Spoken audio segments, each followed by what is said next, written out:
Salve pessoal! Então, hoje eu estou começando a trabalhar com vocês a República, né? Então nós já passamos aqui o nosso primeiro livro, nós já estudamos o nosso primeiro livro, já estudamos o nosso primeiro universo de inquietações filosóficas aí, e já estabelecemos agora um desenho metodológico para o estudo da filosofia clássica, tá?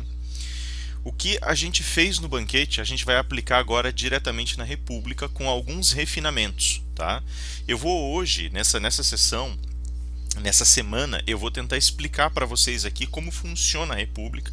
A República é um texto bem mais complexo que o banquete, é um texto mais extenso, ele tem uma história um pouco mais complicada, né?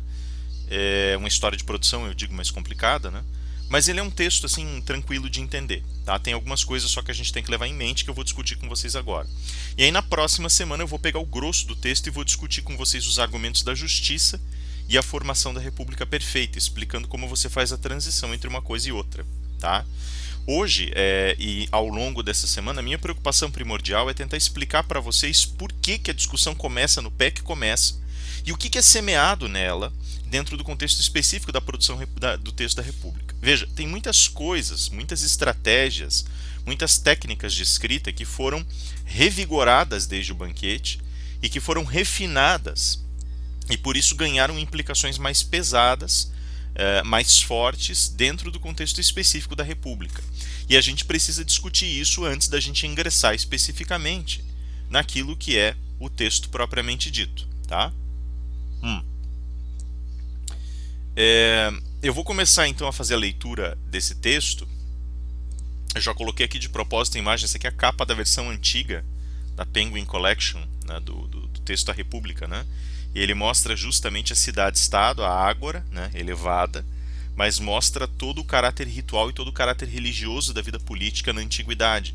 É uma coisa que eu quero frisar muito, deixo aqui inclusive algumas leituras de contraste. Eu particularmente penso que direito, justiça política e religião estavam todos interligados, eles não eram separados na antiguidade, mas há autores que pensam, né, que vão enveredar por uma via um pouco diferente daquela que é trazida pelos antropólogos e pelos filósofos da cultura. Então, por exemplo, George Agamben, quando ele faz o estudo dessa seara, desse campo, ele vai dizer que na realidade são campos separados, mas que existe uma euritmia nesses campos, e daí uma coisa que é feita de um lado, ela também acontece do outro. Então uma mudança na religião é também uma mudança no direito, por exemplo, e elas na realidade têm origem nos mesmos movimentos sociais. Eu particularmente não concordo com isso, porque eu penso que são a mesma coisa no primeiro momento, ainda que a gente tenha incidência menor de certos aspectos de um lado ou de outro. Isso não vem ao caso agora, ao longo da discussão da obra a gente volta a esse ponto, mas eu gostaria justamente de começar a reflexão sobre a justiça. Aliás, qual é o tema central da República? As pessoas falam, é a República Perfeita, é a construção do cenário político perfeito. Sim, é uma das grandes discussões, mas a discussão central da República, pelo menos segundo a leitura que eu sou capaz de fazer, que eu consigo fazer, né, pelo menos até onde eu enxergo, em outras palavras, é a justiça. Tá? E esse contexto todo vai levar à construção e organização posterior do texto em virtude da justiça. Então, sem mais delongas, né, vamos começar a nossa exploração. Veja, primeiro a gente vai falar um pouquinho do contexto de produção. A imagem aqui à direita é da famosa escola de Atenas, aqui a discussão entre Platão e Aristóteles, né? Então Platão apontando para cima, Aristóteles colocando a mão para falar sobre como que a representar o seu juízo material das coisas, a sua imanência materialista em oposição ao essencialismo idealista de Platão, né? O que significa a produção dessa obra em um contexto mais amplo? Veja, eu tenho aqui alguns tópicos que eu separei para a gente discutir. Então, a época de vida de Platão, né? E uma breve reflexão sobre a história dele na sequência e as fundações do seu pensamento. Por que eu estou colocando isso? Veja, a vida de Platão, ela envolveu um contato muito profundo com a filosofia socrática, como vocês bem sabem, né? Nesse livro aqui vai ficar mais claro. Platão tem dois irmãos, meios irmãos, né?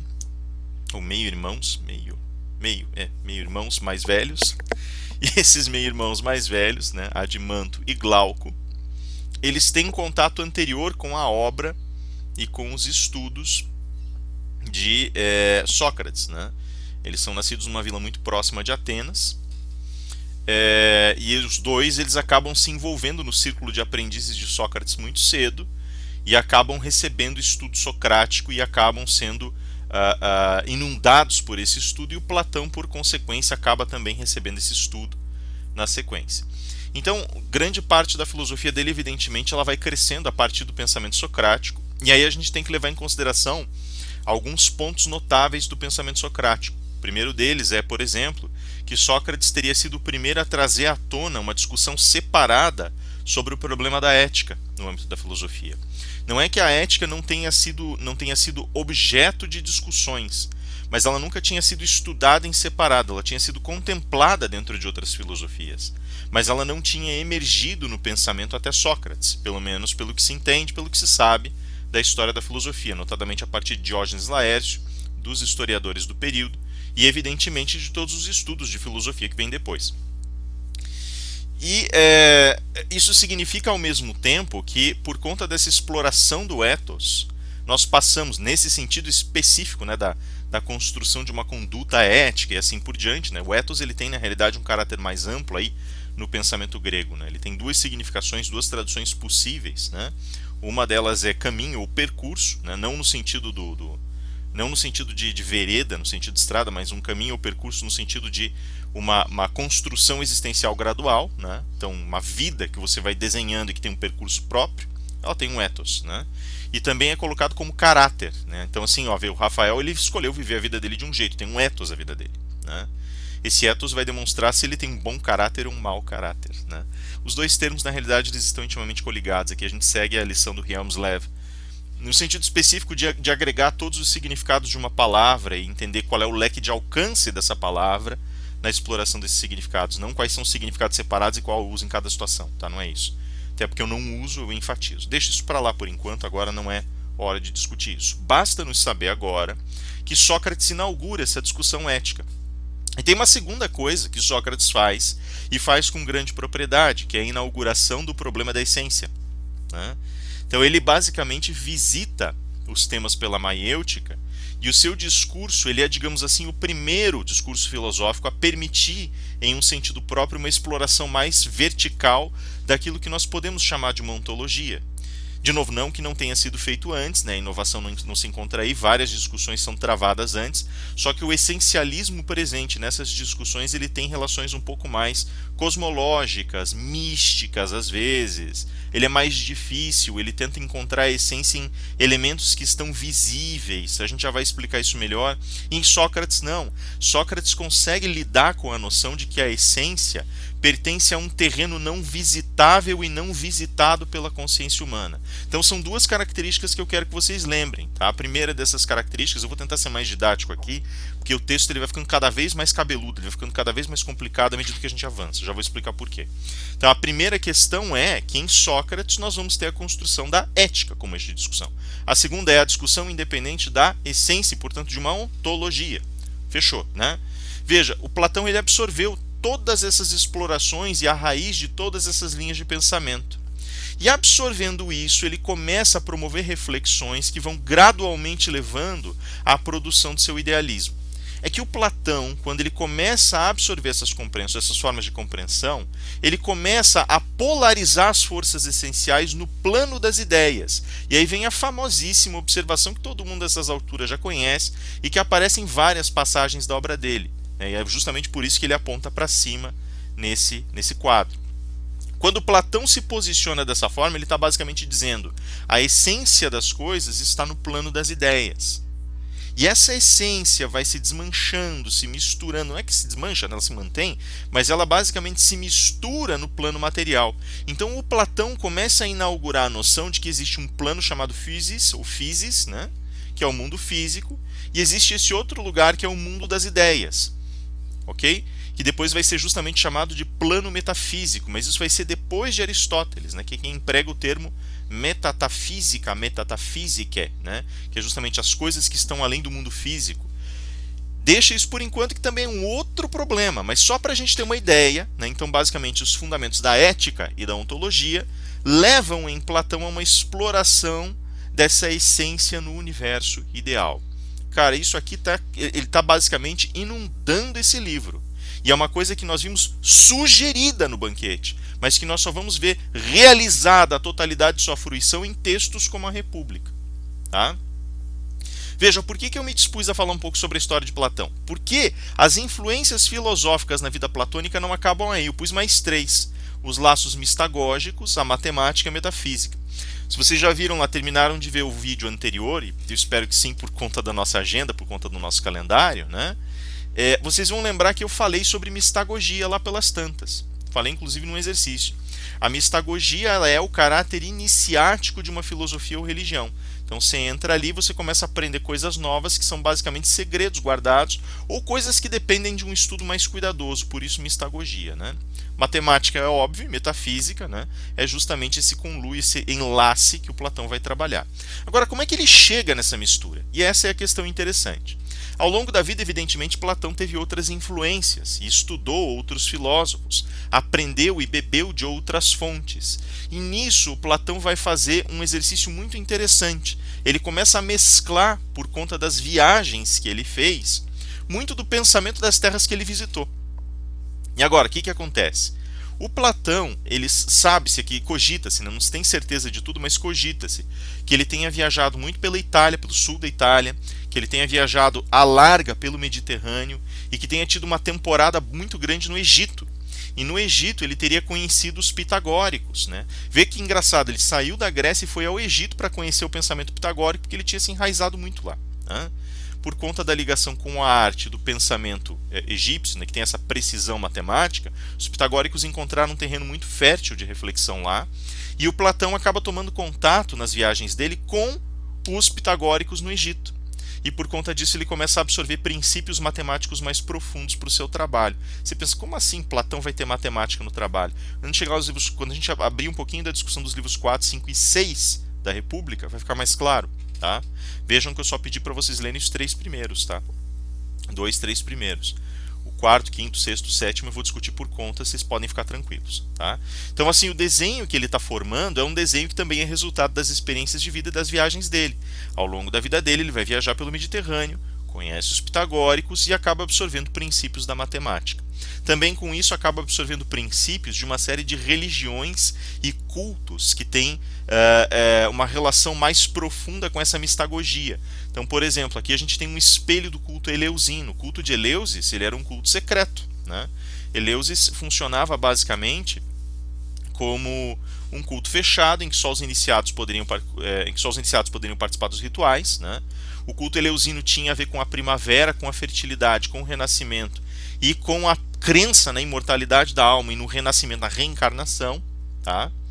E o culto eleusino, por conta disso, ele recebia os seus iniciados e os seus rituais fechados faziam com que os seus iniciados tivessem umas tarefas específicas de instrumentação e ocupação do espaço. Geralmente eles seguravam as tochas, por exemplo, para iluminar os espaços do ritual, para que aqueles que eram já membros médios ou sacerdotes, né, sacerdotisas do culto eleusino, pudessem proferir as preleções e pudessem promover os rituais, né? E à medida que você fosse se aprofundando nesse culto, você ia aprendendo mais segredos, ia aprendendo mais sobre os textos sagrados e ia enriquecendo a tua relação com o culto eleusino, tá? O culto eleusino ele girava em torno da figura de Deméter, a donzela, que vai falar desse renascimento possível e vai falar um pouco sobre a questão do controle das estações do seu mito, né? Então tá aí, vocês têm um exemplo de mistagogia. Outro exemplo de traço mistagógico que pode ter influenciado Platão aí é o orfismo, né?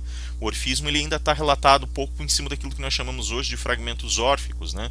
Que são textos que trazem algumas reflexões curiosas a respeito desse culto. Esse girava em torno da figura de Orfeu e girava em torno da ideia de Orfeu ter ido ao Hades para buscar Eurídice e ter renascido. Também é um culto que fala sobre a possibilidade da reencarnação. E esse culto fechado, né, esse a gente tem mais dificuldade para saber como funcionava, porque sobrou muito pouco dele, mas nos escritos, nos fragmentos órficos, nós conseguimos descobrir várias passagens que anunciam a possibilidade de uma discussão ontológica dentro do culto. Então lá pelas tantas eles falam a alma que migra para o Hades e retorna renascida e fortalecida uma vez mais. É a alma que, tem trechos faltando, né, evidentemente, mas é a alma que consegue revigorar a beleza do mundo, e essa alma é o ser, né? Então o uso de certos termos, notadamente nas traduções, demonstra mais claramente uma possibilidade de ligação com uma certa ontologia no orfismo. Então também pode ter influenciado. Os ritos a Ísis no Egito também podem ter influenciado. O fato é que Platão volta, eu acabei olhando Aristóteles, ele me senti influenciado. Platão volta, além de inundado pelo pensamento matemático, ele também recepciona uma série de estratégias mistagógicas no seu pensamento, iniciáticas, né? E também absorve muitos dos temas que dizem respeito à questão da imortalidade da alma, que é um tema que vai ser super importante já aqui na República, né? Então, quando ele fala sobre a imortalidade da alma, por exemplo, quando ele vai falar sobre a continuidade, tem vários mitos que ele vai utilizar, tem várias narrativas ao longo de todas as suas obras, mas principalmente tem algumas passagens que são curiosas. Vão falar justamente o mito de Her, por exemplo, que é o mito do herói, né? Vai falar sobre a possibilidade de renascimento e reencarnação da alma, e a ideia de metempsicose, que fala sobre a possibilidade da alma do animal reencarnar no humano e vice-versa, já que as almas teriam uma continuidade progressiva através da história. Então tá aí, ó, duas influências místicas sobre o pensamento platônico, e volto ao meu ponto inicial lá nas nossas primeiras sessões. Mito e filosofia não estão em nada separados, e nós já vamos ver como isso se agrava daqui a pouquinho nesses slides. Continua comigo aí. Mais uma coisa, o movimento que nós fazemos dentro desse contexto também envolve a possibilidade de testagem de certas ideias platônicas, notadamente da metafísica e das ideias políticas. Platão, já numa idade avançada, foi convidado por um cara chamado Dion de Siracusa, amigo dele, aprendiz dele, a visitar Siracusa por 2 vezes, né? E Dion de Siracusa era um conselheiro de um cara chamado Dionísio, né? E esse Dionísio era tirano de Siracusa, Dionísio I, depois ele foi conselheiro do Dionísio II.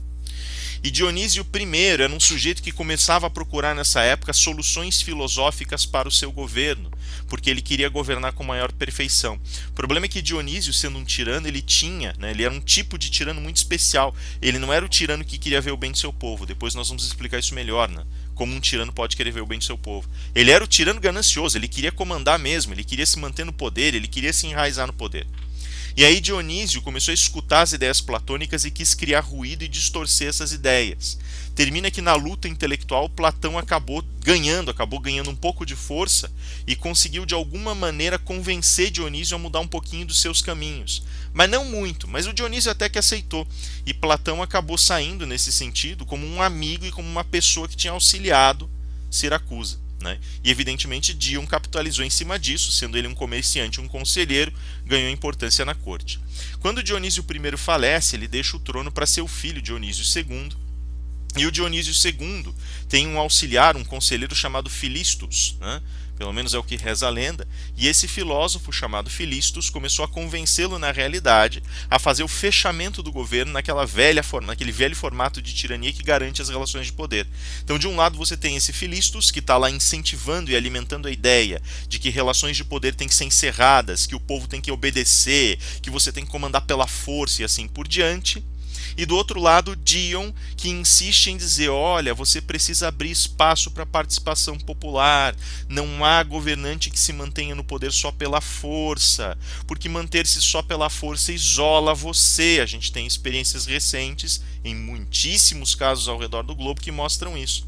Você vai acabar se isolando, você vai acabar incapacitando a tua terra e assim por diante. E daí começa essa disputa, e Dion mais uma vez convida Platão para conversar com, agora Dionísio II, filho de Dionísio I, e tentar convencê-lo a uma conversão.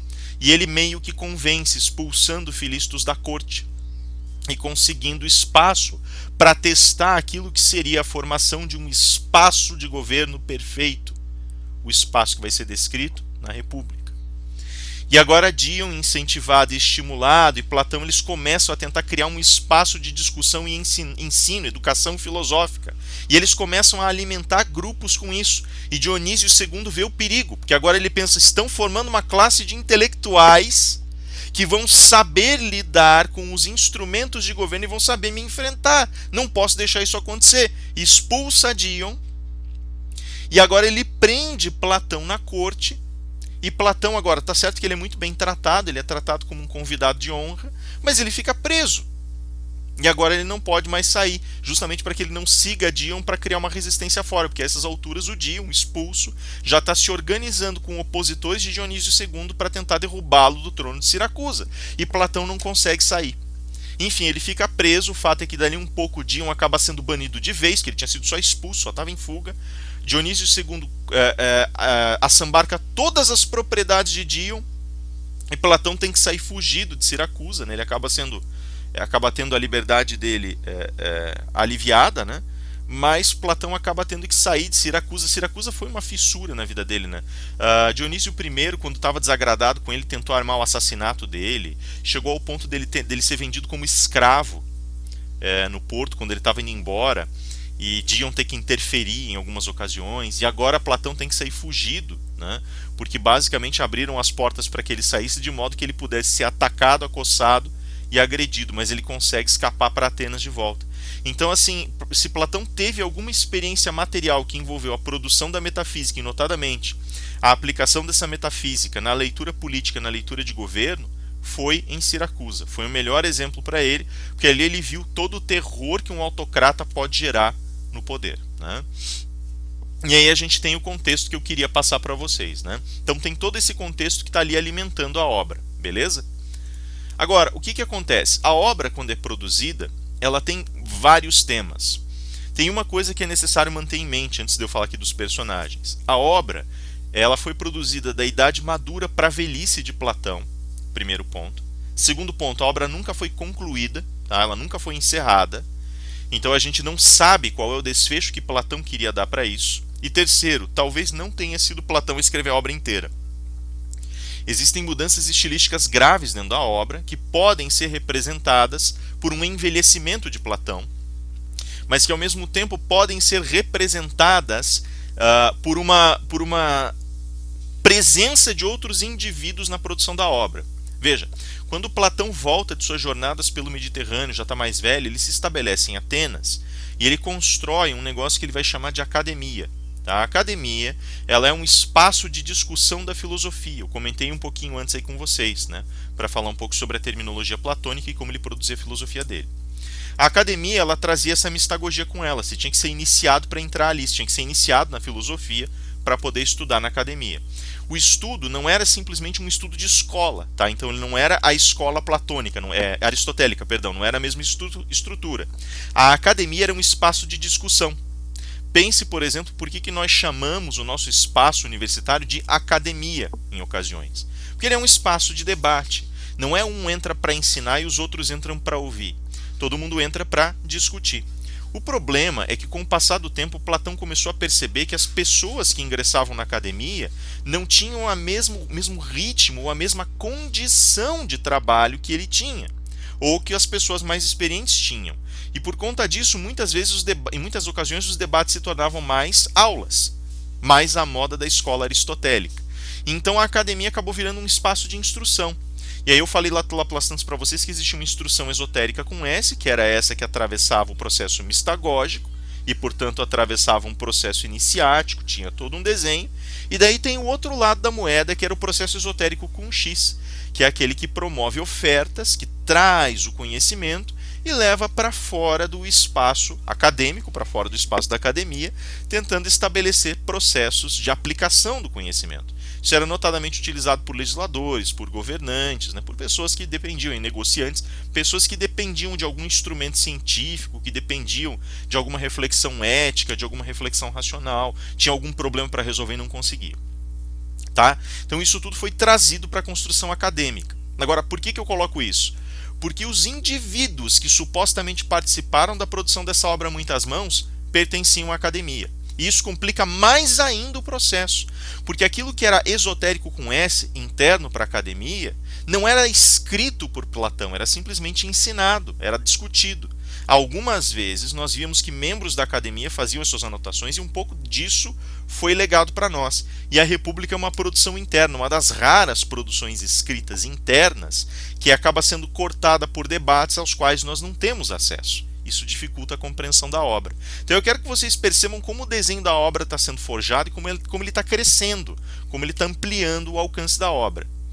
tem mais ainda, tá? Eu já vou falar um pouco dos aspectos de amadurecimento dessa obra, só que eu quero primeiro falar dos personagens para vocês começarem a entender, porque o principal desses aspectos aparece já no jeito da gente olhar esses personagens. Ficou pequenininho aqui, mas eu acho que dá para ler, eu vou lendo com vocês aqui, tá? Tem 6 personagens que eu quero abordar aqui no primeiro momento: Céfalo, Polemarco, Adimanto, Glauco, Trasímaco e Sócrates. Então, de novo, a presença platônica é sempre através dos seus irmãos, né? Veja, Céfalo é o dono da casa, ele vai ser o anfitrião dessa vez, tá? Céfalo era um fabricante de escudos, um negociante já ancião, né? Um homem muito velho, já bem envelhecido, e esse homem, né, como fabricante de escudos, tinha feito fortuna. E a fortuna dele, ele iria deixar para o seu filho Polemarco, né? Polemarco era quem estava agora na atividade, trabalhando mais, o Céfalo já estava mais na dele, já não estava mais envolvido diretamente com os negócios da família. Polemarco, filho dele, era basicamente o herdeiro e também era um fabricante de escudos por herança do ofício. Mas o Polemarco ele vai ter uma dimensão um pouco mais ampla no seu domínio de conhecimento. Reza a lenda, não se tem certeza, que ele era aluno do Lísias. Lísias foi um dos maiores, se não vou dizer o maior, mas foi um dos maiores retóricos de Atenas, né? Naquele período era certamente considerado o maior retórico, né? o mais hábil, né? Lísias inclusive se oferece para fazer a defesa de Sócrates, né? Quando Sócrates é acusado de subversão da juventude e invenção de deuses, e Sócrates se recusa. Uma outra hora eu conto essa história. Aí nós temos Adimanto e Glauco. Adimanto e Glauco são meios irmãos, ou meio-irmãos, né? Meios-irmãos de Platão, e os dois têm papéis representativos na obra, além deles servirem como os canais de observação platônica da obra, né? Quer dizer, eles contariam para Platão o que estava acontecendo, né? Além disso, eles são jovens aqui nesse momento, né? Eles ainda são mais jovens e eles estão aprendendo com os demais e participando da discussão, ganhando habilidade. Cada um deles representa um posicionamento distinto. O Adimanto ele tinha uma característica, um atributo mais poético. Do Glauco nós sabemos muito pouco. A gente sabe que o Glauco tinha um perfil retórico e poético, mais ou menos, na educação dele nessa época, mas é tudo que a gente sabe e olha lá, né? A gente sabe também que o Adimanto, em especial, ele tinha uma relação, isso por conta do livro, né? Ele tinha uma relação íntima com a criação de animais. Mas a gente não sabe muito os dois, tá? Então é mais complicado. Trasímaco. Trasímaco é a pedra no sapato num primeiro momento, né? Ele e Glauco acabam sendo os dois chatos da obra, né? Porque são os oponentes mais fortes, mais consistentes de Sócrates, grosseiramente falando, né? Se a narrativa tivesse vilões, eles seriam os nossos vilões, né? Grosseiramente falando, tá? Trasímaco é o sofista. O que era um sofista? O sofista era o cara que ensinava as coisas recebendo um pagamento em troca, tá? Mais ou menos como um professor. Só que o sofista ele tinha uma batida um pouco diferente. O sofista ele não estava comprometido com a verdade. Ele não estava te ensinando grandes verdades, ele não estava te ensinando a habilidade de lidar com a razão, ele estava te ensinando a habilidade de vencer argumentos. Ele estava te ensinando como você se tornava convincente, ele estava te ensinando como você tensionava as tradições para que você obtivesse o argumento vitorioso num debate, ele estava te ensinando como usar o domínio de conhecimento para o controle das pessoas. Tá? Então, o sofista ele é o oponente do filósofo no sentido em que o sofista é aquele que não se compromete com a verdade, o filósofo tem um compromisso primordial com a verdade, né? Então, o sofista ele não é ele não é exatamente o que nós somos hoje, né? Quem professa hoje, o professor, é o cara que está tentando mostrar como as coisas realmente funcionam, que está tentando acionar o debate segundo a realidade do objeto. Não era o caso do sofista, tá? E o sofista era pago para fazer o que fazia. Tem toda uma obra lá, tem uma obra chamada O Sofista, em que o Platão discute mais a fundo esse mesmo tema. E Sócrates, evidentemente, o filósofo. Agora, eu quero que vocês percebam o seguinte: eu não coloquei só 2 atributos, eu não coloquei nome e função, nome e função, nome e função. A obra acabou de se tornar mais complexa. Por quê? Não é como no banquete, em que cada um tem um conjunto de funções fixas e determina as opiniões do seu ofício. Aqui a coisa muda de figura, porque diante de cada ofício, cada função e cada papel adotados dentro da obra, nós vamos ter também uma representação simbólica assumida pelo personagem. O quê? Olha, a ideia é a seguinte: cada um, além de assumir a sua função, assume um lugar social que poderia ser melhor descrito como uma função arquetípica. Um arquétipo, ele é um desenho que coleciona símbolos posicionando-os em circunstâncias mais rígidas, de modo que ele pode ser acessado socialmente, estabelecendo lugares sociais específicos que são acessíveis à psique. Como é que funciona isso? Pega, por exemplo, vamos pensar, por exemplo, num arquétipo típico, que é o arquétipo que é justamente ao qual o céfalo pertence, o arquétipo do ancião. O ancião, ele tem uma função nas sociedades em que ele aparece como figura narrativa. Ele aparece em todas, tá? Isso significa que ele está incrustado no inconsciente coletivo, certo? O ancião, ele é numa sociedade determinada aquele que partilha sabedoria e que determina a aceitação ou não aceitação dos membros e de suas atitudes gerais, tá? Uma coletividade, por exemplo, uma comunidade presbiteriana tem um conselho de anciãos como regência. Numa família, geralmente as pessoas mais velhas são aquelas que você procura para proteção e conselho, e são elas que determinam certo e errado, mesmo que elas ainda não estejam envolvidas diretamente na ação. Numa vila, numa comunidade, uma vila, por exemplo, na Idade Média, geralmente eram os anciãos que eram chamados para administrar a justiça, né? Naquele cenário informal de justiça do período. Na Antiguidade, se a gente for levar em consideração a Antiguidade ateniense, por exemplo, né? Os anciãos que eram honrados pela sua sabedoria se tornavam pritanos, passavam a morar num templo no centro da cidade, na Ágora, chamado Pritaneu, e de lá eles saíam para ensinar e educar gratuitamente a juventude a respeito das realidades institucionais, políticas e, sobretudo, religiosas da cidade. Então o pritano era respeitado dessa forma, né? Você tem a figura do ancião, ela é uma figura absolutamente universal nesse sentido, né?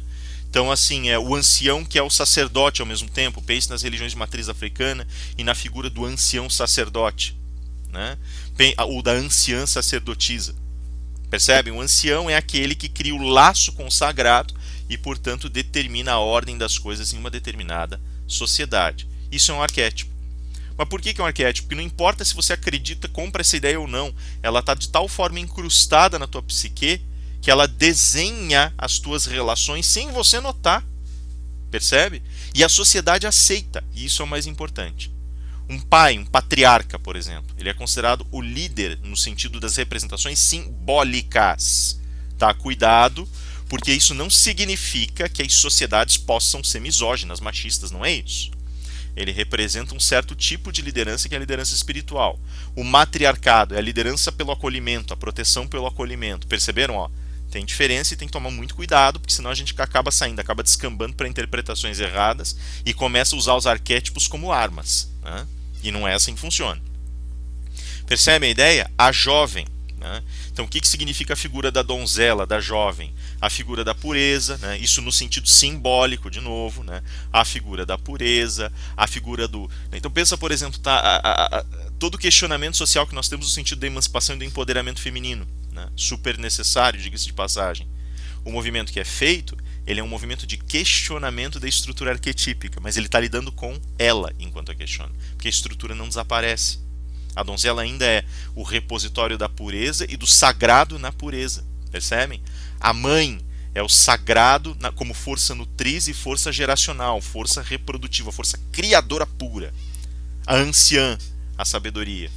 Percebe a jogada? Então você tem várias estruturas arquetípicas. Tem outras, assim, tem 4 que o Jung desenha de maneira mais brutal e que fazem todo o entorno das relações simbólicas dentro de uma concepção social. Não vou endereçar agora, daqui a pouco a gente lida com isso, tá? Por enquanto é só para a gente saber que existem desenhos arquetípicos em jogo aqui. Então você perceba, tem Céfalo, que é o ancião. Polemarco é o herdeiro e o jovem. Adimanto e Glauco são 2 jovens, só que aqui eles já estão atingindo um estado de maturidade suficiente em que eles participam ativamente da discussão. Tá? Adimanto, no sentido simbólico, representa aquele que está preocupado com a materialidade, o indivíduo preocupado com a sobrevivência, né? Ele fica famoso, inclusive, depois da obra, por ser aquele que é preocupado com questões materiais, ao ponto de alguns chamarem o cara de mesquinho. Tá? Então ele tem essa representação, que é a representação do apetite material. Glauco, o ceticismo oposicional. O que significa ceticismo oposicional? Significa que Glauco descrê das construções ideais. Glauco é o cético, o sujeito que não lida bem com a verdade, que não crê, é o sujeito que tem o coração duvidoso, é o sujeito que debocha, ele é uma linguagem toda própria, que é a linguagem da ironia, a linguagem, ele é o olhar que tenta ser realista e fica sendo realista demais no final das contas, né? Trasímaco, o poder e a força. Tá? Trasímaco é basicamente isso: quem detém meios ganha, quem não detém azar, quem detém em suas mãos os caminhos para exercer e agir, esse conquista, o outro obedece, e assim vai. Tá? E Sócrates, a preocupação com a essência, com a ideia, com as construções ideais, com a perfeição. Cada um deles é um lugar arquetípico, percebem? A gente vai trabalhar isso com mais detalhes ao longo da obra, que a partir daqui a nossa leitura muda. Como diz Humberto Eco, nós saltamos de um processo de leitura que é basicamente de descoberta de significados, e nós ingressamos num lugar de linguagem que está comunicando para nós como nós deveríamos ler o texto através dos símbolos. Como esse texto vai ter uma comunicação pessoal com cada um de nós. E é isso que nós queremos ler agora. Que eu deixei as imagenzinhas deles, né? O Glauco, né? Adimanto, Trasímaco e Sócrates, né? Polemarco e Céfalo foi difícil, não consegui encontrar nenhum busto deles. Então, deixo só os 4. E aliás, se tivesse que colocar mais gente ali, talvez ficasse pior, né? Porque já ficou pequenininho. Ou talvez melhorasse, né, se as imagens reduzissem, mas não importa. A abertura da República, então. Veja, como é que abre o texto? E aí vem a grande questão. Eu falei para vocês que no banquete a gente tinha níveis de leitura. Um nível era o nível da discussão filosófica, o nível racional. O outro nível era o nível cínico da obra, né? Que era aquele nível em que eles estão promovendo um cinismo deles mesmos, e esse cinismo está alcançando o leitor, tentando demonstrar que a discussão não é tão séria assim. E aí um terceiro nível, que é esse nível aberto da obra, né, que é o nível hermenêutico da obra, em que nós podemos acessá-la de vários ângulos, em que muitas perguntas não são respondidas. Esses 3 níveis continuam ativos na República. Tá? A República ela pode ser lida como um texto que fala sobre o plano das ideias, sobre a República perfeita, sobre a justiça, etc. Mas o começo do texto já deixa muito claro que não é isso que o texto quer. Porque o começo do texto já sinaliza que tem coisas que não vão ser ditas e que são fundamentais. Tá? Então, basicamente, e mais do que isso, o texto começa a exemplo do banquete com uma grande celebração religiosa. E a entourage do Sócrates está justamente subindo, né? O grupo do Sócrates está subindo do Pireu de volta para Atenas quando a obra começa. E no meio do caminho, o filho de Céfalo vê que eles estão subindo e manda o seu escravo puxar, se não me engano é Adimanto pelo manto, né? Justamente puxar o Adimanto para segurá-lo. E aí o escravo fala assim: olha, vocês estão aí mais adiantados, atrás está vindo o filho de Céfalo, vão lá conversar com ele, que ele está com saudades de vocês. Então já demonstra que eles eram amigos de longa data e já não se viam há muito tempo. Por que eles não se viam há muito tempo? Porque o Pireu, ele ficava, eu falei isso em outras ocasiões para vocês, ele ficava a uma certa distância de Atenas. E essa distância fazia com que o indivíduo, esse Céfalo, esse indivíduo morasse no meio do caminho. Então ele não estava nem perto da Ágora, também não estava perto do Pireu. E basicamente o filho dele tinha descido para assistir também às celebrações religiosas no Pireu. E agora o Sócrates e a entourage dele estavam assistindo, eles subiram num descompasso, depois de ver as celebrações tomarem parte. E aí eles acabaram se encontrando no meio do caminho. E como eles não se viam faz tempo, o rapaz chama: olha, vamos conversar um pouco, por que vocês não passam visitar meu pai? Por que vocês não encontram com ele? Faz muito tempo que vocês não veem, ele sente saudades.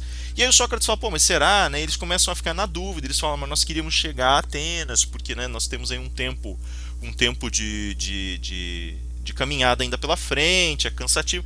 Fala: não, faz assim, ó. Venham para casa e fiquem conosco, vocês dormem lá, de manhã vocês seguem, né, o caminho de vocês de volta. Veja, o que era a celebração que estava acontecendo? Ela era uma celebração que era feita no porto, e essa celebração ela exigia a partida de certas naus do Porto Pireu, e aí o povo de Atenas descia para assistir essas naus, levando as oferendas de grãos e partindo do porto, né? E evidentemente tinha uma série de festividades em volta disso e tal.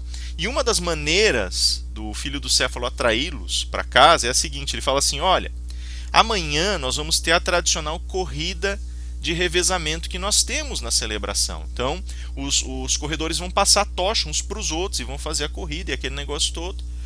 E só que dessa vez eles não vão correr a pé, eles vão correr montados em cavalos. Então vai ser uma novidade, né? E essa novidade ela é interessante aí para a gente ver, porque eu acho que nunca foi visto, vocês nunca viram isso, né? Não, de fato. Então fiquem conosco, vocês dormem conosco, jantam, né? Ceiam conosco, participam de um banquete conosco, dormem e amanhã vocês descem para ver isso e daí vocês sobem outra vez, né? Cara, tem só nessa brincadeira aqui tem uma explosão de detalhes, tá? Eu não vou me deter em todos, mas só alguns para vocês terem ideia. Primeiro, a novidade no ritual. Cara, você já parou para pensar se resolvessem inovar em ritual religioso hoje, por exemplo? As inovações não são muito bem-vindas. Existe certa maleabilidade, mas tem inovações que não acontecem em hipótese alguma, né? Especialmente no auge da sacralidade, no auge do movimento, no auge da apoteose lá, né? Naquele movimento apoteótico, já significa auge, né? O momento apoteótico da celebração. Não se faz, só não se faz. E aí o cara vem e me diz, não, vai ter uma novidade aí, vamos colocar o povo nas costas dos cavalos, eles vão correr dessa forma. O grego, ele tinha uma relação muito profunda com a arte e com a religião, e ele aceitava certa maleabilidade em formas. Nunca, no entanto, na arquitetura do panteão, nunca nos deuses, nunca nos estados de monolatria ou na idolatria polissêmica deles, nunca, nisso nunca. Mas a arte era muito maleável e certas formas de expressão elas mudavam com muita facilidade. O Gombrich, quando vai falar na história da arte dele sobre uma comparação entre a arte egípcia e a arte grega, ele fala exatamente isso. A arte egípcia ela é dura, rígida.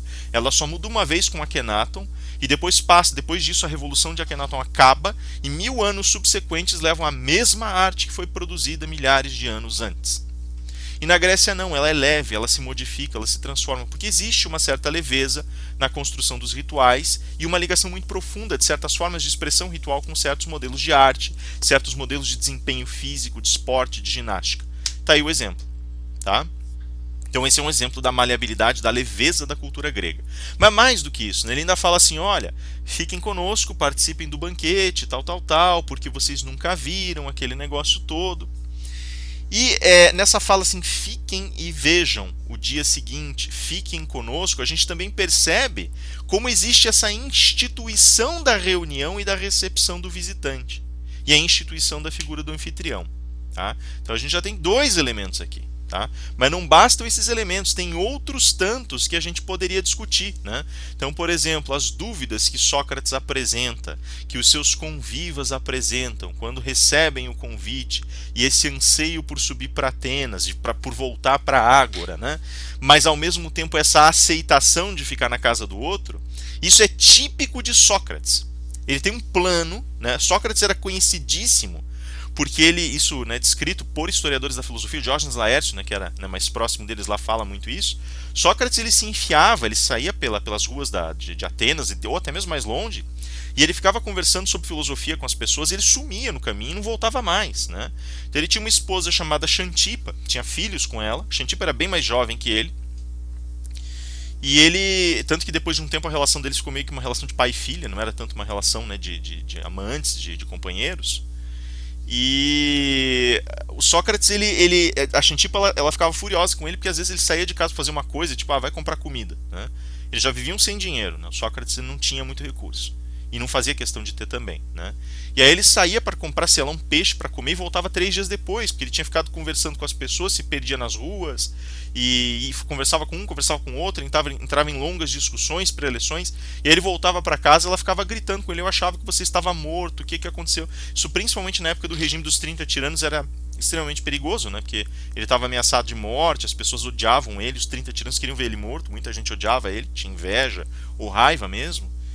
E ele sumia, né? E aí ela chorava, ele ainda ria da cara dela, né? Tem uma cena que retrata isso bem no filme do Rossellini, no Sócrates do Rossellini, né? Ele chega em casa com um polvo, né, que tinham comprado para ele porque ele não tinha dinheiro para comprar, e ele entrega o polvo para Xantipa, né, para ela cozinhar, estão os filhos olhando, ela começa a chorar e gritar com ele falando, você sumiu, foram 3 dias, eu achei que você estava morto, você ficou com eles na rua, como é que você pode fazer isso comigo? Eu estava desesperada achando quem é que cuidaria dos seus filhos se você estivesse morto. E ela chora e abraça o Sócrates e ele fala, isso Xantipa, né? Quando nós chegamos é tempestade pura, mas depois da tempestade apenas uma chuva torrencial de lágrimas e serenidade. Ele ainda brincava com a história, né? Então Sócrates é mais ou menos isso. E aqui ele está demonstrando mais uma vez como ele faz, como ele se envereda pelo prazer da discussão. Ele viu a oportunidade e falou, então tá bom, vamos ficar. E eles resolvem ficar na casa do Céfalo. E aí quando eles chegam, o encontro deles com o Céfalo é fundamental. Porque como havia uma celebração religiosa e o Céfalo já era um homem muito velho, né, ele já não podia mais ficar se locomovendo para cima e para baixo, ele ficou em casa. E o Céfalo era o patriarca, então ele tinha uma série de responsabilidades. Se vocês quiserem saber um pouco mais a fundo que responsabilidades eram essas, né, como é que funcionava, eu recomendo a leitura do Fustel de Coulanges, tá, que é um texto já clássico, né, um texto da antropologia. É um texto chamado A Cidade Antiga, e esse livro assim, ele já está superado em termos técnicos, né? A antropologia já não não funciona mais daquele jeito, mas muito das descrições que ele apresenta ainda são válidas, né? São descrições perfeitamente válidas, né? Ainda que hoje a gente já tenha dados antropológicos muito distintos com relação a isso, mas muito do que ele descreveu ali é perfeitamente válido.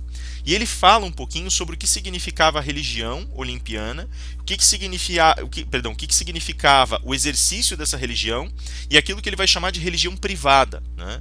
A religião olimpiana ela tinha duas frentes, uma que era chamada de frente pública, que era aquela que acontecia nos templos, nas estátuas públicas, em que você levava oferendas, acontecia no circuito das celebrações públicas, e tinha uma outra que acontecia no espaço privado.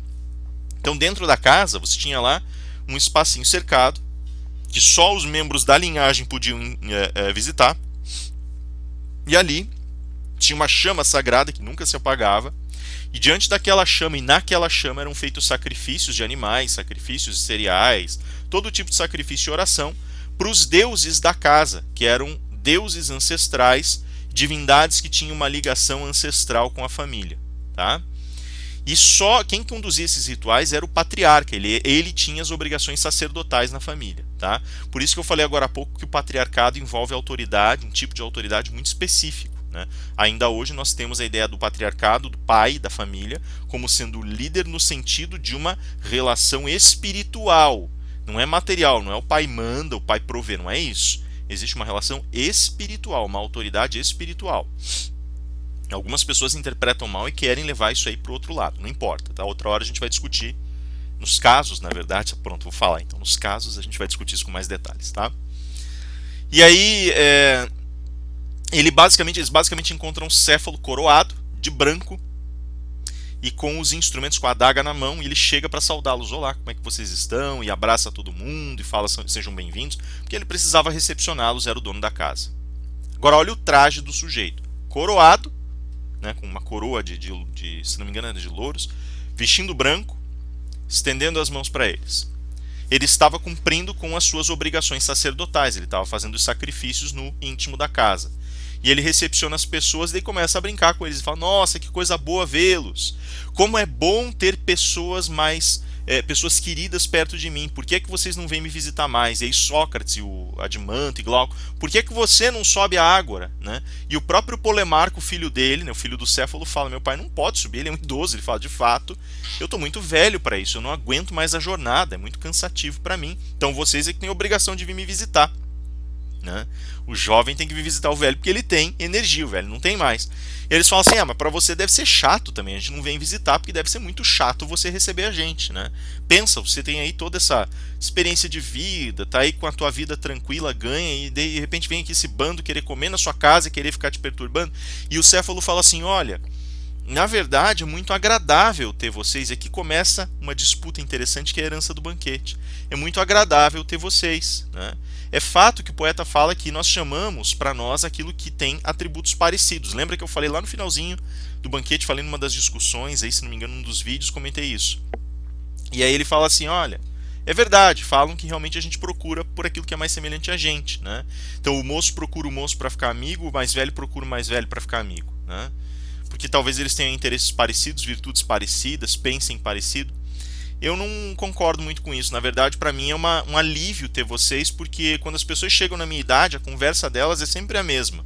Olha que curioso isso. Ele vai dizer assim, só falam das coisas que perderam na vida. Ah, o vigor que deixou meu corpo. Ah, meus ossos que já não são fortes. Ah, as caçadas das quais não posso participar. Os romances que não posso ter. A guerra que não posso combater. O trabalho que não posso exercer. Ah, como foi-se minha juventude. Que saudades minha juventude. Ele fala, eu não penso assim. Para mim, Eu não gosto de pensar desse jeito, não gosto de pensar que as coisas se acabaram. Até porque essas coisas já não me fazem mais falta. O que eu prefiro mesmo é pensar nas coisas que eu ganhei com o passar do tempo. Tá, agora eu quero, de novo, né? Tem aqui um leque, uma pleiade de ideias que podem ser discutidas. Tá? Eu quero me deter só na continuação do banquete por enquanto. O Céfalo, quando ele fala isso, ele está basicamente dizendo, olha, lembra daquele princípio que foi colocado lá por Erixímaco, o médico, por Aristófanes, o comediógrafo? Que as pessoas que amam procuram nas pessoas que elas amam virtudes que elas próprias não têm? É o que está acontecendo aqui. De certa maneira, é um pouco do que está acontecendo aqui. Eu ainda procuro por algo, é isso que o Céfalo está dizendo. Mesmo na velhice eu procuro por algo. Não é a mesma coisa que eu buscava na juventude. Mas quando eu procuro por esse algo e procuro em pessoas que têm a minha idade, eu não acho. Porque eles ainda pensam na juventude, eles pensam nas perdas. Eles pensam no que eles não têm mais. Eu tive ganhos e eu estou consciente desses ganhos. E quando vocês veem o entusiasmo de vocês pela vida, faz com que esses ganhos tenham mais valor. Porque vocês ainda procuram pelos ganhos. Percebe? Então o que ele está dizendo? Olha, num plano vocês estão me dizendo, não, de fato. E cara, essa sacada é genial, porque quando eles se colocam, todos eles dão um tiro errado na pressuposição deles. Todos. Eles estão dizendo, nossa, você é sábio, né? Como é sábio, deve querer partilhar a companhia de outros sábios. Ele fala, olha, não se iludam. Porque isso que vocês estão chamando de sabedoria é isso que vocês estão dizendo, valores, as mesmas experiências, a mesma quantidade de experiências, os mesmos gostinhos, as mesmas afeições baratas. Isso não é sabedoria. Sabedoria é algo mais e vocês não estão explorando. Cara, ele já está dando uma lição sem dar. Por isso as pessoas falam, o Céfalo some da obra, nem aparece, ele não é importante para mim. Ele é crucial para a obra, é por isso que ele abre. Ele abre a obra. E a gente tem que lembrar que a estrutura poética do período nos permite ver isso. Às vezes, você vai ter personagens que desaparecem da obra, mas em torno dos quais a obra gira. Alceste, Aquiles. Pensa, por exemplo, a Odisseia. Tem um trecho inteiro da Odisseia em que Ulisses está desaparecido. Odisseu está desaparecido. A Telemaquia. Telêmaco, o filho dele, está pensando em como buscá-lo. A ausência do personagem não significa que ele não participe ou não seja importante. Cara, isso é crucial para entender qualquer obra de Platão. Qualquer obra grega, aliás, eu devo dizer. Tá? Eu não sou nenhum filólogo, né? Não estudei filologia greco-romana. Mas me parece, em todos os contatos que eu tenho com essas obras, me parece que é exatamente isso. Tá? Agora, ele vem e fala, olha, essa bobajada que vocês estão pensando, esses gostos superficiais não me interessam. É justamente por conta desses gostos superficiais que eles ficam, os romances que perdi, as caçadas que não posso mais ter, o vinho que não posso mais beber, o alimento que não posso mais ingerir, essa bobajada toda, as corridas, né, e não sei o que mais. Isso não importa. Algo mais importa, e ele não diz o que é. Ele não diz o que é. Ele só fala, algo mais importa, né? E aí ele continua ainda falando assim, olha, e é isso, a companhia de vocês para mim é maravilhosa porque ela quebra isso, esse entusiasmo me alegra, eu quero essa alegria de vida mesmo. Estou pensando nos ganhos que eu tive na minha velhice, estou pensando. E aí um deles vem e cutuca, né? Justamente, olha, né? Tá certo, né? Você tá aí falando sobre, né, ganhos, etc.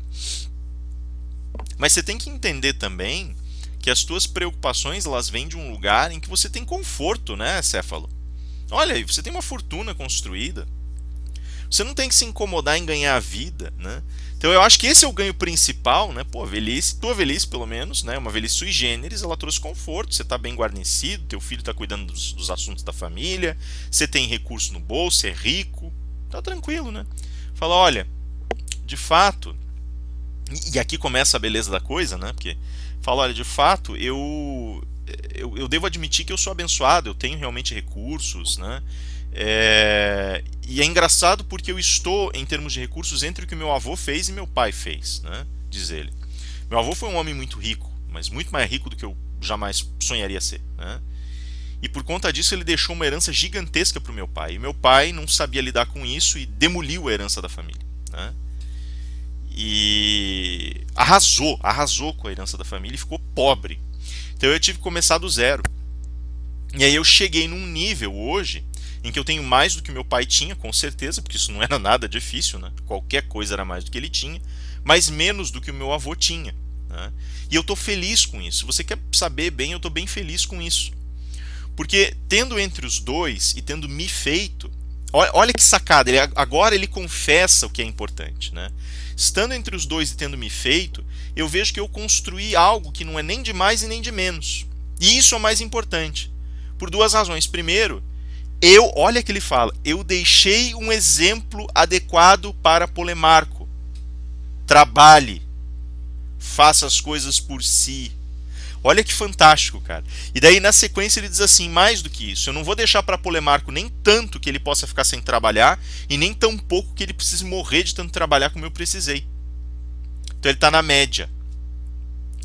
Tá? Isso tem uma... Ai, cara, de novo, né?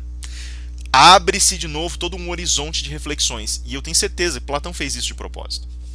Tá? Então ele está basicamente... O que ele está dizendo pra gente? Meden Agan. Equilíbrio em todas as coisas. Como eu falei para vocês lá atrás, isso é um dístico da porta do oráculo de Delfos.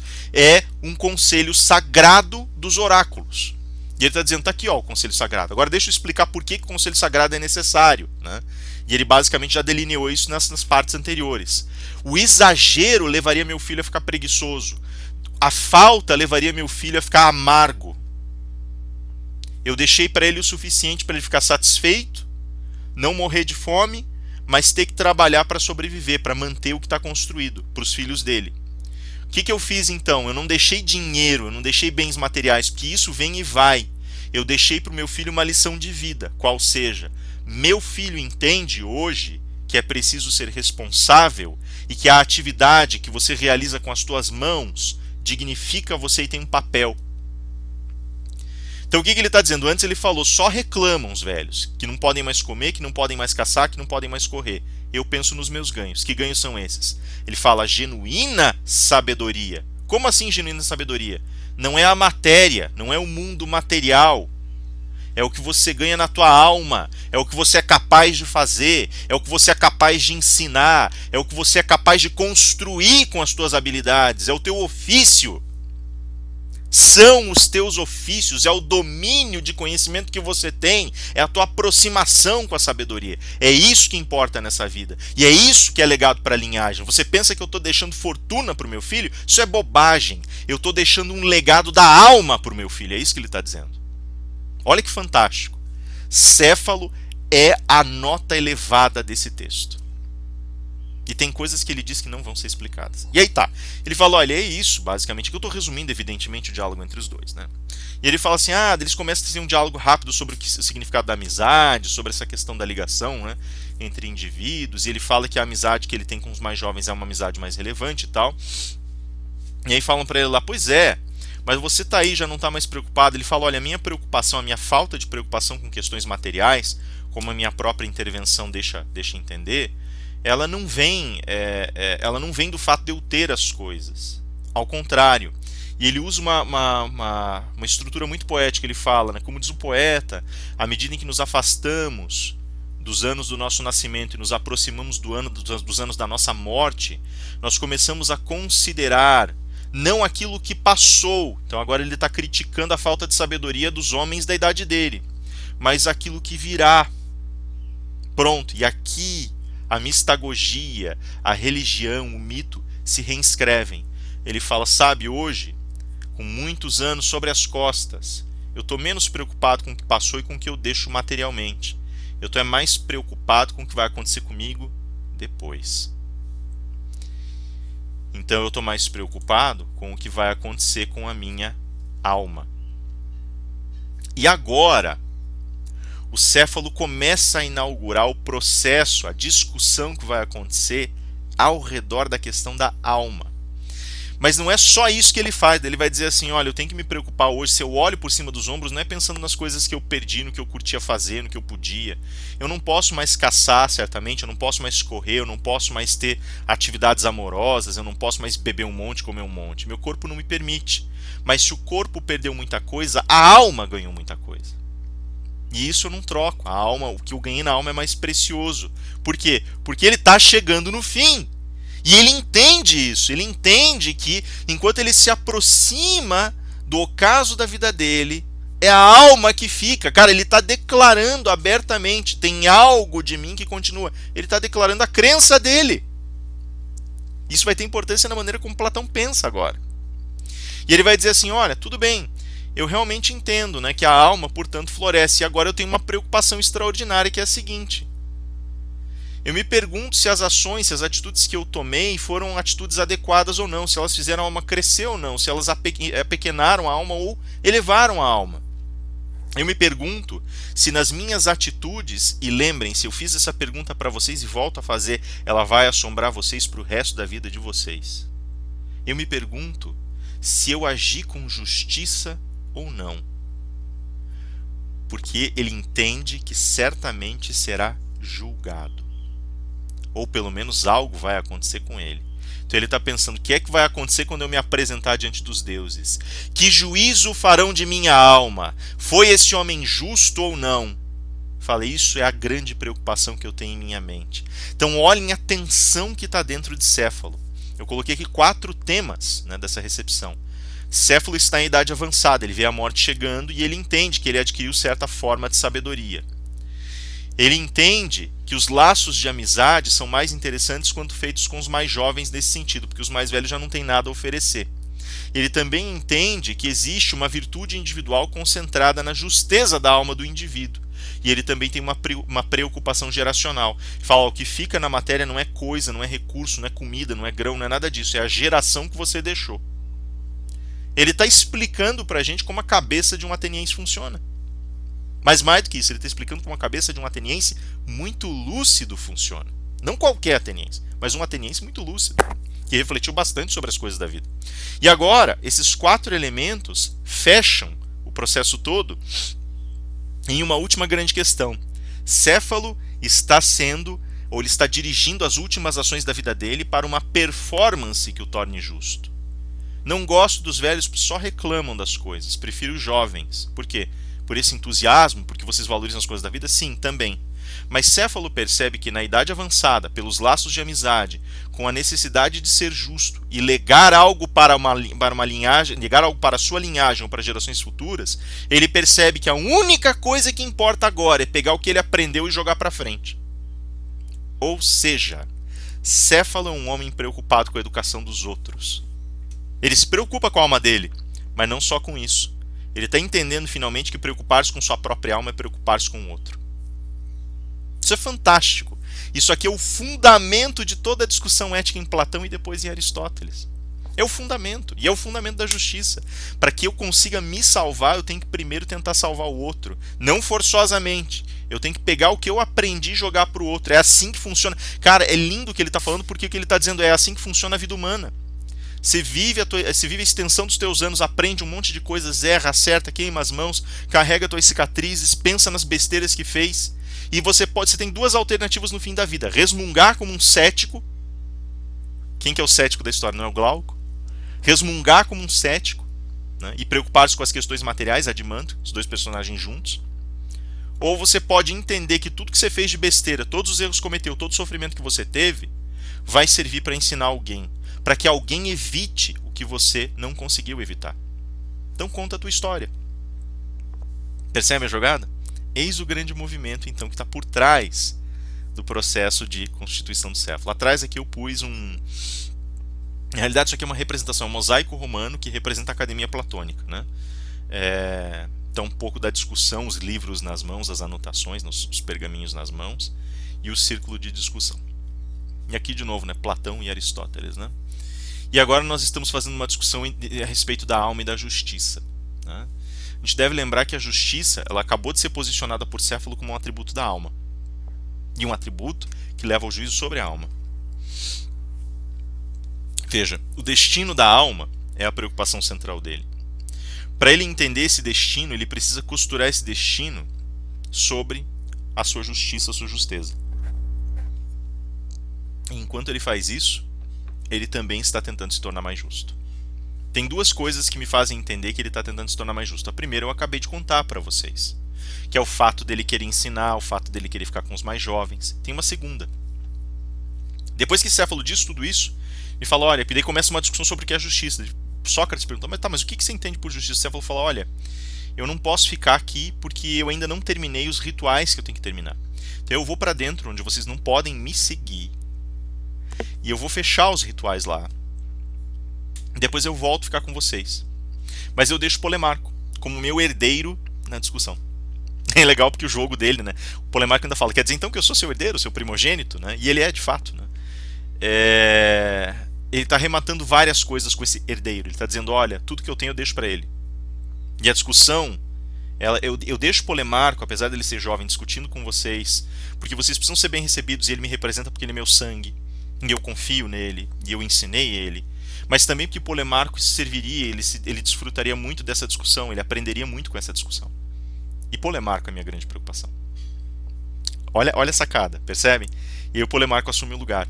Herdeiro tem isso, mas também tem outra. Polemarco, você é meu herdeiro.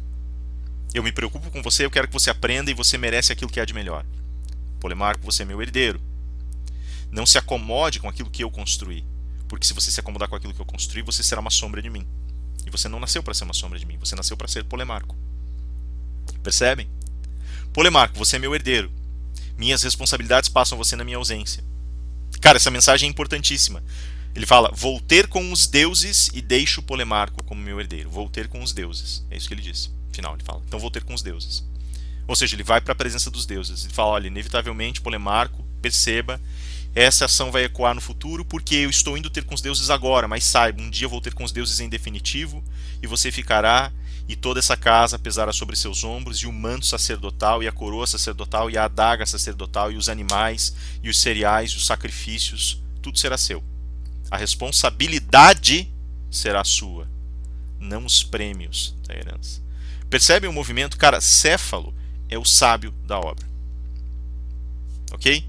E bem nesse ponto ele mostra, tem coisas que eu não posso contar. Ele está indo ter com os deuses, e sabe o que ele faz lá? O que a obra conta que ele faz lá?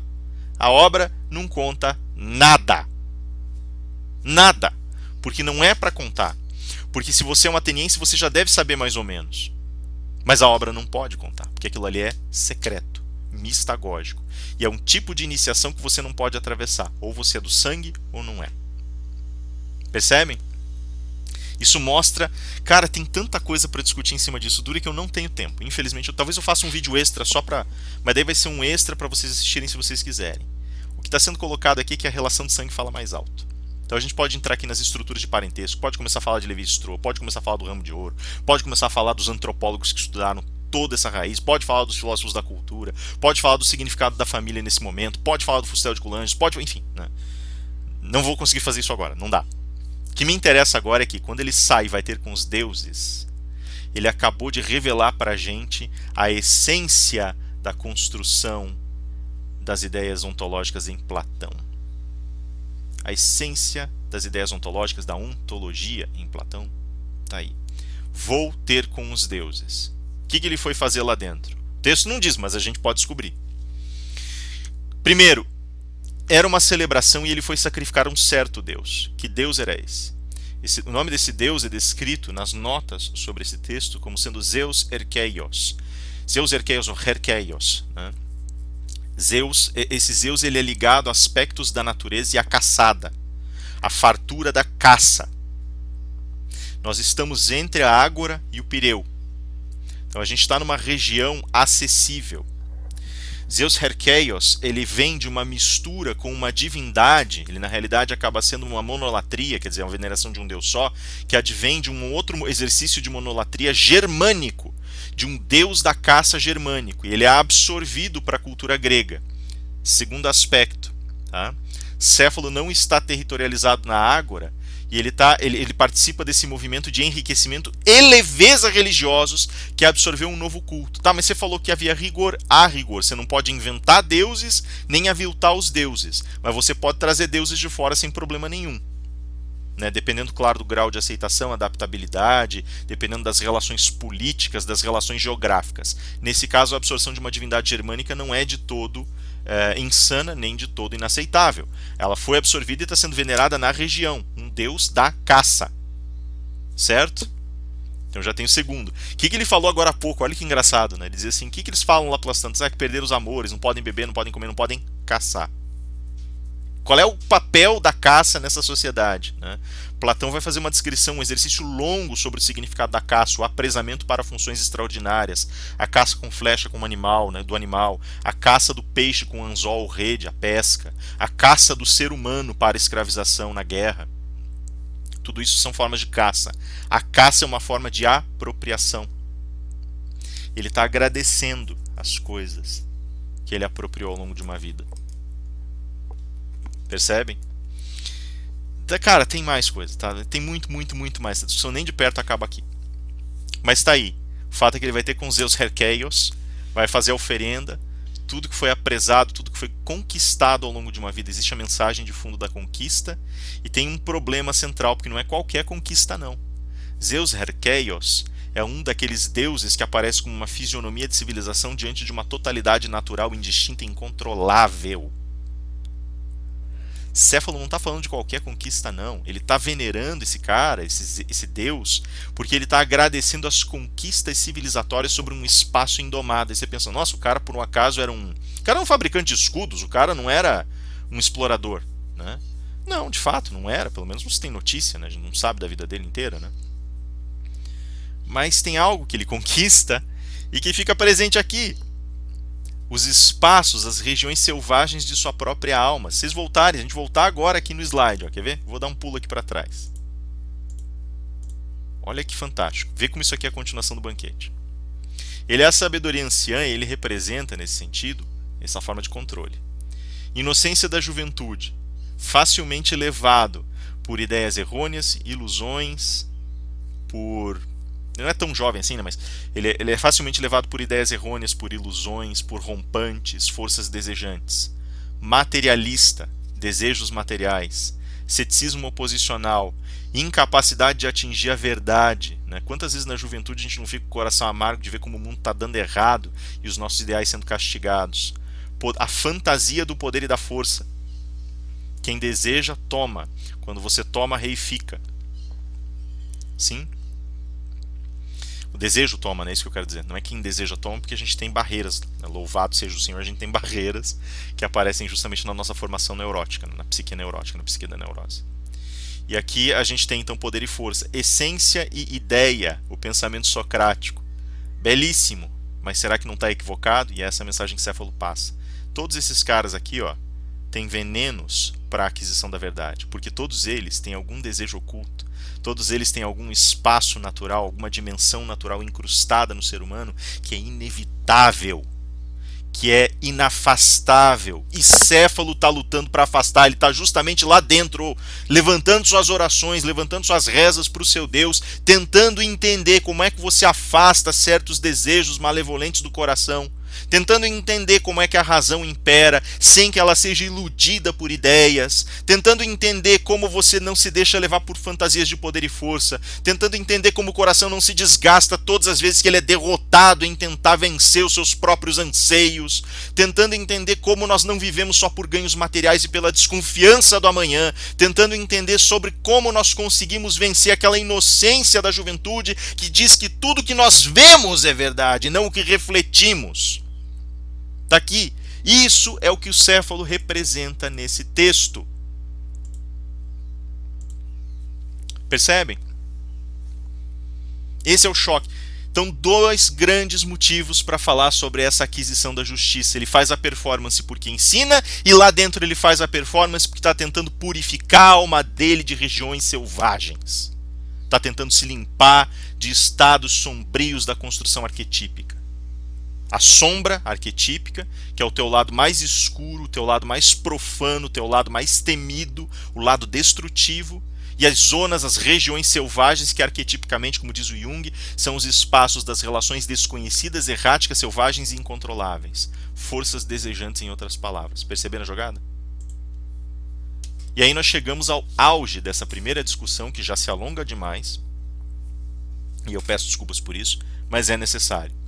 A alma. Nós temos aqui uma coleção de visões da alma, centradas em duas raízes, a essencialista e a epistêmica. Tá?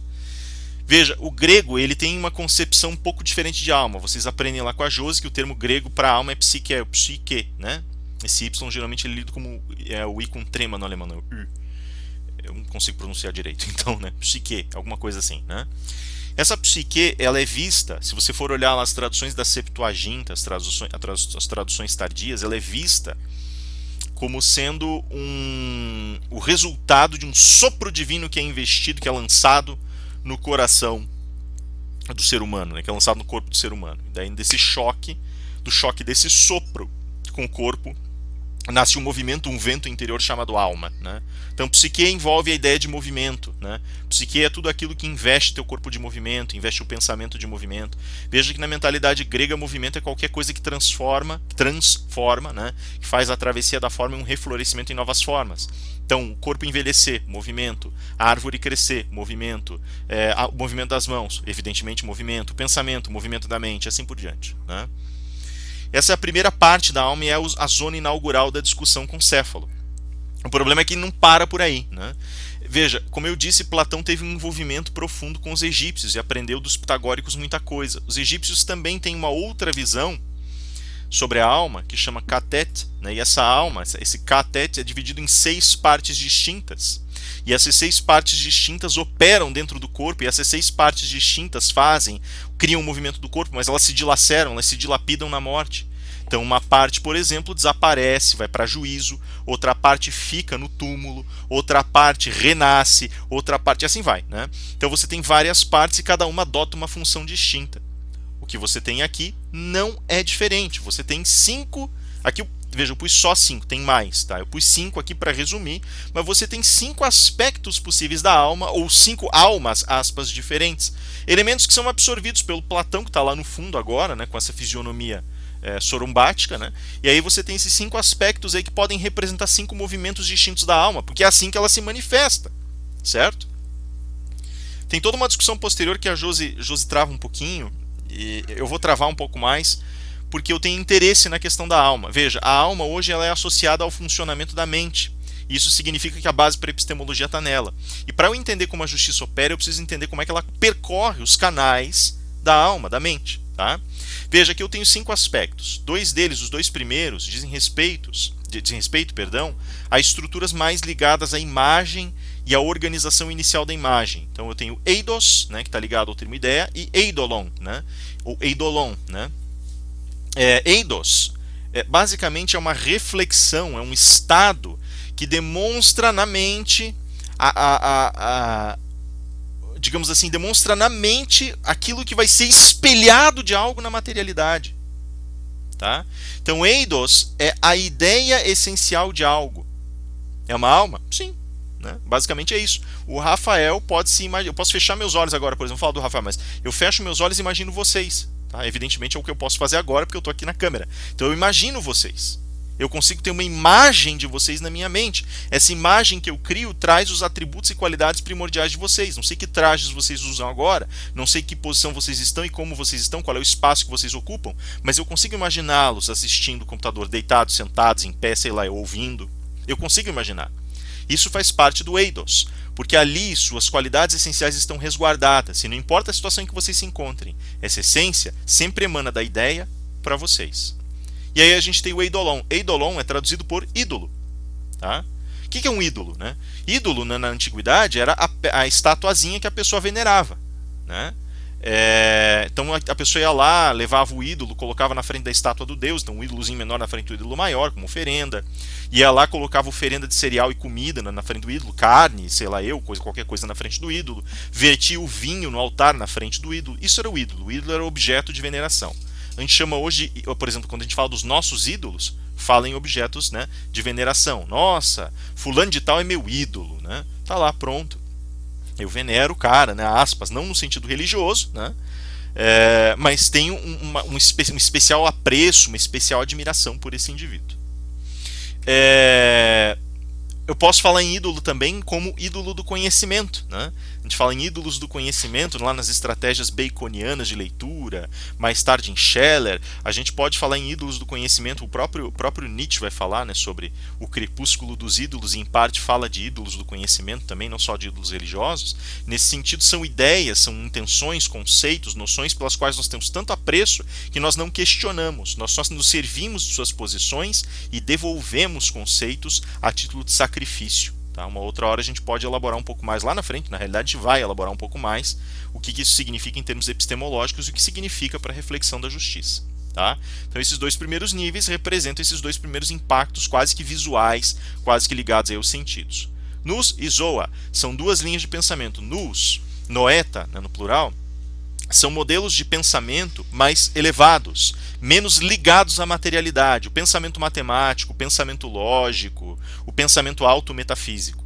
Zoa é o pensamento que é ligado àquilo que tangencia a matéria. Então, vendo o Rafael e conseguindo construir o eidos dele, tentando recuperar o eidos dele, eu vou lá e produzo Zoa, linhas de pensamento que são constatações da materialidade, cor dos olhos, movimento das mãos, o tom da fala, o tempo que fala e assim por diante.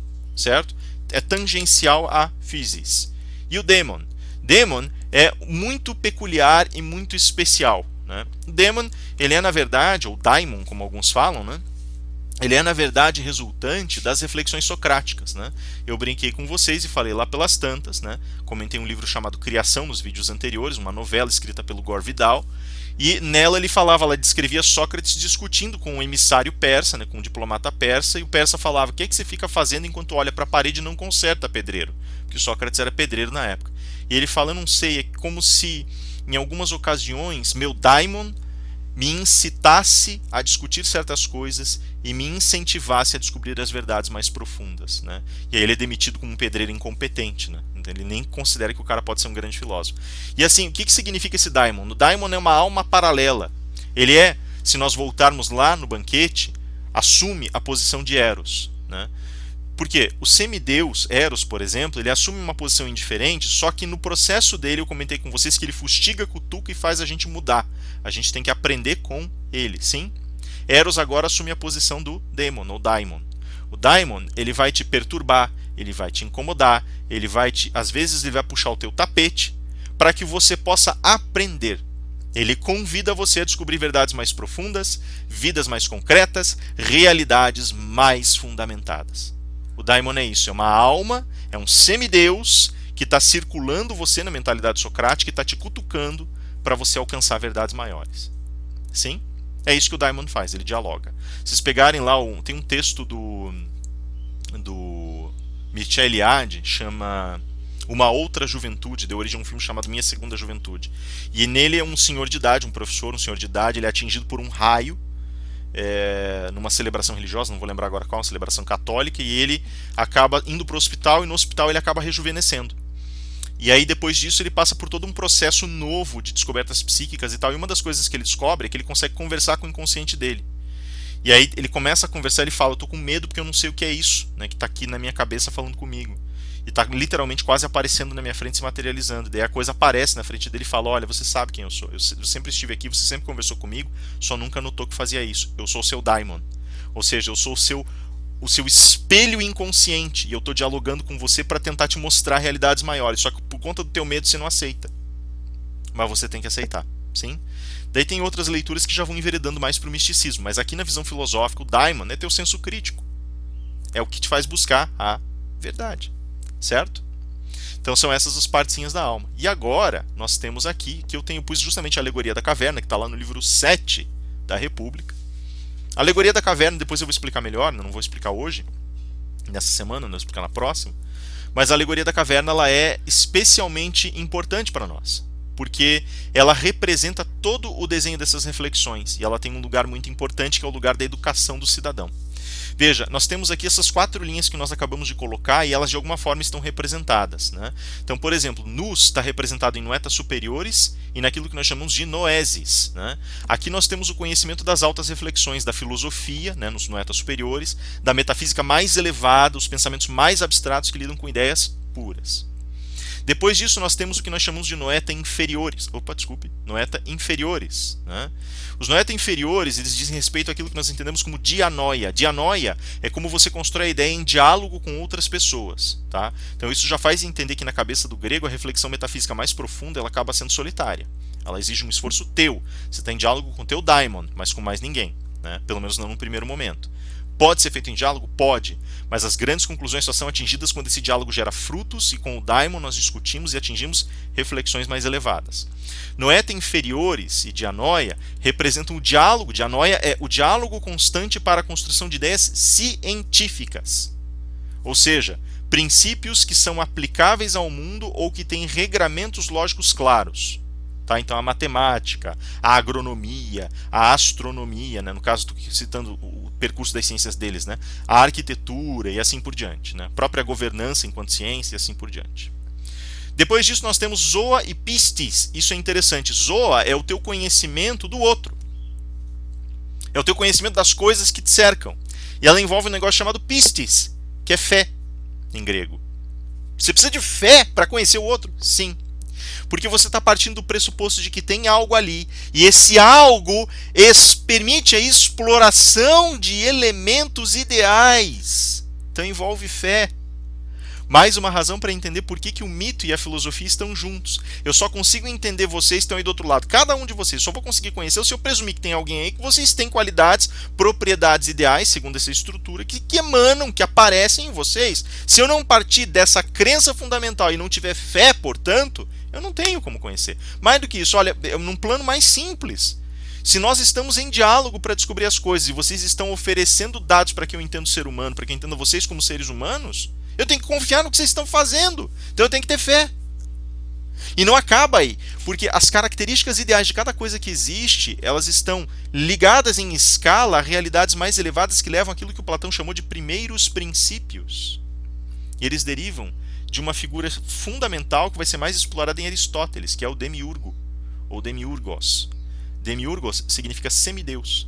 O demiurgos é um artífice, o artífice que instigou inicialmente a formação de todos os elementos ideais a partir de seu próprio corpo, para evitar sua própria solidão. Mais para frente nós vamos falar desse mito. Mas entenda, Zoa, que é o conhecimento das coisas, é o conhecimento dessa xícara aqui, é o conhecimento do Rafael, é o conhecimento desses livros, envolve fé. O que está diante dos teus olhos envolve fé. Porque o que você enxerga não pode ser demonstrado como tal na sua relação de ser enxergado pela razão. Envolve fé. Ok? A gente achou uma estratégia na modernidade para escapar disso, que nós vamos discutir mais para frente. E por fim, eikones e eikasia. Eikones, ícones. Ícones. Tá? Agora sim, literalmente só o que eu vejo. Mas você acabou de dizer que o que eu vejo vai ser explorado pela fé, sim, no plano das ideias. Mas eu posso partir disso aqui e transformar isso aqui num ícone. Eikone, ícone. Ou seja, ele está aqui jogado na minha frente, é uma xícara, e eu não estou pensando no que ela é. Eu estou olhando para a xícara e pensando, xícara. Olhando a cor, olhando as cores da xícara, olhando o formato da xícara, a consistência da xícara. Estou criando imagens. Eikasia. Virei café no meu colo. Enfim, né? E aí está, foi pouquinho. Percebem? Isso tudo diz respeito à percepção. Vira um pouquinho na mesa, tem uma gotinha aqui na mesa. Isso tudo entra, ingressa num contexto de observação e contemplação puras. Percebem? Cara, isso aqui são, acho que as 10 primeiras páginas do livro. Tá? Então vocês estão vendo para onde a gente está enveredando. Eu espero que tenha ficado claro aqui. E ao longo dessa semana eu vou fazer um tira-dúvidas sobre isso. Eu vou deixar depois um videozinho paralelo também. Na segunda-feira eu vou discutir ainda o vídeo da semana passada nas discussões. Né? Então as turmas de segunda ainda tem. A turma de segunda à noite não, mas a turma de segunda de manhã ainda tem, né? Aquele ali. Eu vou deixar mais casos amanhã de tarde. Tá? Daí eu vou discutir com a turma de segunda de manhã na sexta. Esses outros casos, e eu vou atender a dúvidas sobre isso aqui. Isso aqui é uma parte que, olha, eu sei que isso aqui fica mais confuso, tá? Então eu preciso que vocês se comuniquem muito comigo, porque é longo, é mais pesado e a gente acabou de entrar na epistemologia para valer, tá? Então agora a gente vai começar a mexer com essas peças aí. Tem muita coisa para rolar, alegoria da caverna, mito de Hera, mito do anel da invisibilidade. Cara, tem coisa pra caramba para discutir nesse livro, tá? É um livro monstruoso, tem muita coisa muito legal e muita informação e muita coisa, muita filosofia para discutir, muita metafísica, muita reflexão para fazer, tá? Então eu vou deixar vocês aqui por enquanto, só quero que vocês comecem a pensar como é que a justiça pode ser filtrada, em que nível ela entra, ela é só observada, ela precisa ser contemplada como ente existente ou ela está aqui em cima, né? Platão vai responder que ela está aqui, ó. Né? Ela pode criar algumas ciências com base nela, mas ela está aqui, ó. Ela é da alma, tá? E nós vamos discutir isso aí na próxima semana, Beleza, pessoal? Eu agradeço imensamente a atenção, desculpem me alongar tanto hoje. Vamos discutindo ao longo da semana. Por favor, participem das nossas conferências no Zoom, eu vou deixando para vocês lá. Por favor, participem para a gente poder debater bem, tá? E é isso, pessoal. Por favor, me procurem, a gente continua trabalhando, o roteirinho vai estar lá para vocês também. Façam os exercícios, me procurem, vamos conversando, porque a gente tem muita coisa para vir ainda pela frente, beleza? Aquele abraço, pessoal. Deus abençoe. Não saiam de casa e se cuidem, por favor. Aquele abraço.